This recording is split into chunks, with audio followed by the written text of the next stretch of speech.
大家好，我是航在。今天的壁纸呢是一只海牛啊，海牛和如艮啊是一个科的，但是如艮这个东西啊又说是美人鱼的原型。我感觉海牛这个体型啊跟美人鱼是一点都不沾边啊。这里随便说一下啊，如艮和海牛它们两个的区别呢，主要是在这个尾部啊。尾部如果是这种团扇型的，它就是海牛；如果是扁铲型的，也就是那种月牙型的啊，它就是如艮。其他的呢长得都很相似，所以说你感觉这个体型和美人鱼沾边吗？好的，壁纸说完，我们就来说一下今天的具体内容。今天呢，主要给大家介绍一下，在飞牛桌面环境当中，如何来使用远程桌面访问。因为有些同学他安装完桌面环境以后呢，他不想每次都连接显示器啊，所以说呢，他咨询一下能否进行远程访问。实际上呢，这是可以的，而且呢，总体很简单啊。但是目前呢，这种方法有一个缺陷，就是它不能进行声音的传递。这个呢，主要是因为飞牛系统的内核呢和其中的声音转发功能啊有冲突。我尝试安装的时候呢，说内核不匹配。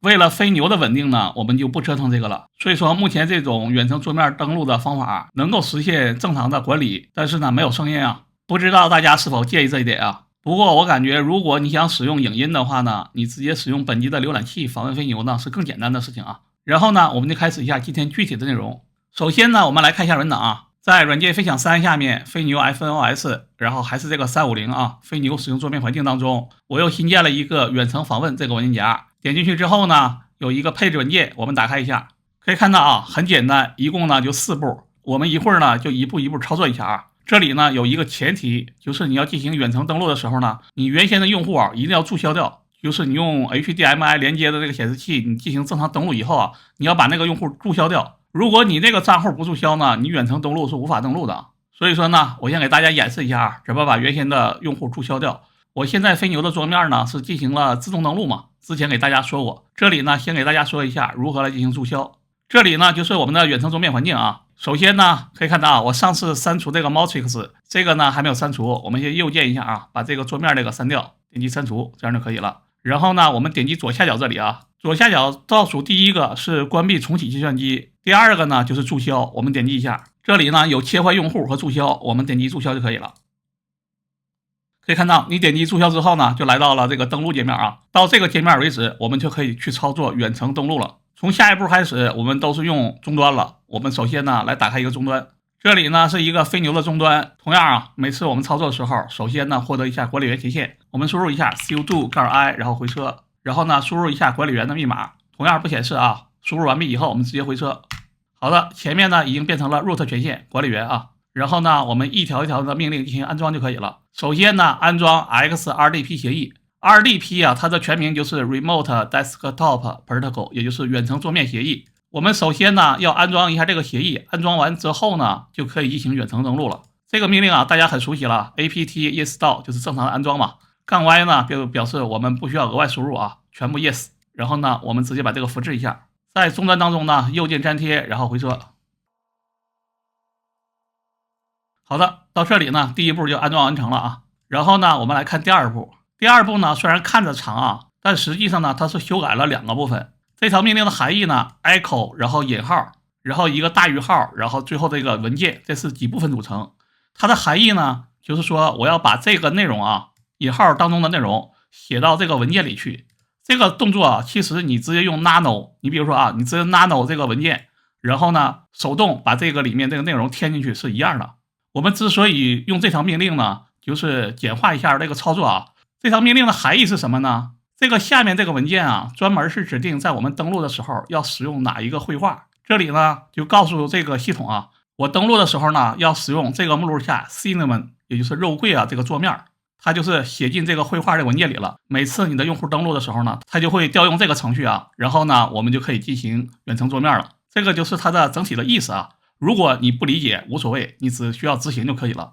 但是呢执行这里呢分成2部分，因为我们现在不是 root 权限嘛，我们如果直接执行这条命令的话，它实际上它是在 root 权限啊下面修改的这个文件。我们经常使用的呢是我们自己的用户名啊，比如说大家可以经常看到我使用的呢就是好用来进行登录的。所以说这里呢我们一般啊 root 这个修改不修改都无所谓，主要呢我们是要修改好用这个啊。所以说上面这个大家可以选择，如果你要用 root 来进行登录，那么你就把这个也修改了。如果你不用 root， 你直接使用你自己的用户名，那么你修改底下这个就可以了啊。然后我们这里来操作一下。首先呢，我们用这个命令 SU 就是 Switch User， 就是变更用户啊。然后后面呢带上一个空格杠，这个参数的含义呢表示就是我要用后面这个用户的用户环境。因为如果你不用这个杠的话，你直接 SU 然后直接好用的话，那么它实际上使用的还是 root 这个环境。你这么修改呢，它修改的还是 root 这个用户啊。我们为了修改本身就是好用这个用户，所以说呢我们要加上一个杠。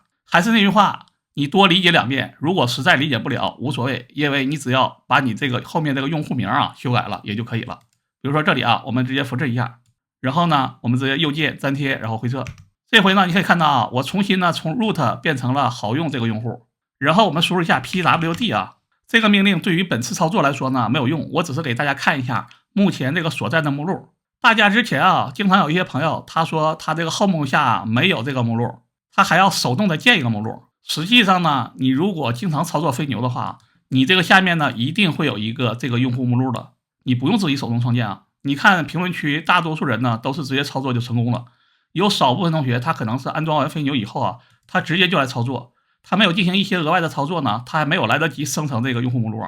所以说呢他可能还需要手动建立一下。如果你安装了 Docker 然后进行了一些操作，这个目录呢自然就会生成了。这里呢我只想给大家说明一点，你现在呢已经切换到了你实际好用的这个用户的目录了，所以说呢你再执行下面这条命令你就相当于在好用这个目录下面写入对应的配置文件了。我们把这个呢直接复制一下然后这里右键粘贴然后回撤，可以看到它其实呢就已经写入这个文件了如果大家呢还是不理解呢，我们再来看一下我们这时候输入一下 LL， 也就是查看一下所有的文件。大家可以看到这里呢其实就有我们这个文件我们把这个文件直接 nano， 你直接输入 nano 点 x-session 这个文件，这么输入也可以当然呢你也可以直接在前面再加上这个波浪号，然后再加上杠，这2种呢效果是一样的，都是打开对应的这个文件我们回测一下，看到了吗？里头实际输入的内容就是 echo 后面引号当中的内容。这里呢再给大家说明一下这个问题然后呢我们这里直接退出就可以了。现在呢我们已经把对应的配置写到这个文件里去了，每次登录的时候呢它就会读取这个配置，然后呢打开对应的绘画。说到这里不知道大家清楚没有如果没清楚就多看2遍，如果实在不清楚那就先跳过，等之后累积到了足够的知识呢回来再看一下就可以了。再接下来呢我们来看一下第3步第3步呢就是把 XRDP 这个用户加入到这个组里面，这样的话呢一些 HTTPS 证书的问题呢就得到了解决这个呢我们直接添加一下就可以了，然后右键粘贴，然后回撤。可以看到这里呢显示未找到命令，为什么呢？因为我们不是 root 用户这就是为什么我每次都要求大家直接来提升一下管理员权限。所以说呢这里我们同样还要再输入一遍 sudo -i 回撤，然后呢再输入一下密码同样我们回撤，我们重新切换回管理员用户，然后呢我们再来粘贴一下这个命令，然后回撤。现在呢就可以看到正在添加用户，然后呢完成。最后我们就再重启一下 XRDP 服务，所有的配置呢就完成了。我们来首先操作一下最后一步，复制，终端当中呢右键粘贴回撤。好的，这样就结束了虽然我给大家讲的可能多一点，但是主要的是为了让大家理解一下这个原理。实际上呢大家只需要1条命令、2条命令加上切换呢就是3条命令、4条命令、5条命令，就这么5条命令然后呢我们就开启了 XRDP 服务。接下来呢我们就来使用一下在 Windows 当中呢你点击一下左下角，然后点击上面的搜索应用，这里呢你直接输入一下远程，这里呢就有远程桌面连接然后这里呢你就输入一下你飞牛的地址，我的飞牛地址呢就是 31.150 嘛，我们点击连接，它会提示你无法验证身份，是否仍要连接，这个我们不用管直接你可以把这个勾选一下，不再咨询，这样的话呢下次就不会再跳这个错误了我们直接点击是。到这个界面呢我们就输入一下我们飞牛登录的用户名和密码比如说呢我就输入一下我的好用用户名，然后输入一下密码，然后我们点击 OK。 大家可以看到现在呢我就已经远程登录了。和我之前的桌面不同呢，我因为我这个是 2K 显示器嘛，所以说它直接就适配了一个 2K 的桌面。整体的效果呢我们点击一下然后呢我们点击一下因为这个火狐我当初重装过一次所以说呢它目前还没有进行过配置，但是可以看到别的应该都没有问题，我们直接点击操作就可以了。我们可以点击一下这个应用商店这回呢大家可以看到这个应用商店呢整体的分辨率呢就好得多，看起来呢软件也更多了大家呢就可以用这个远程桌面呢来操作一下，看一下是否满足你的需求。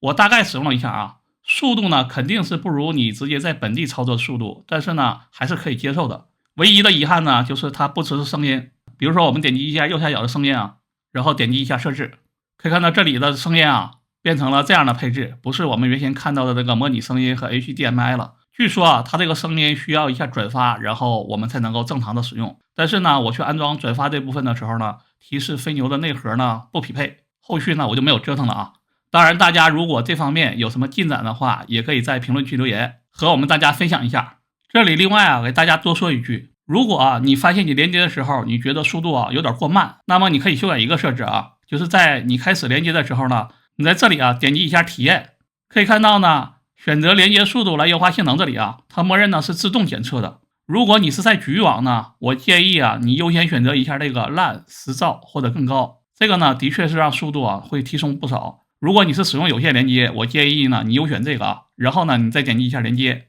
同样啊输入一下用户名密码，你会觉得啊这个速度呢会变快的非常多啊，大家呢也可以去尝试一下。好的，这就是本期视频的全部内容。如果你觉得这期视频对你有帮助的话，欢迎点赞、评论、转发，一键3连。当然，也不要忘了关注。我们下次见。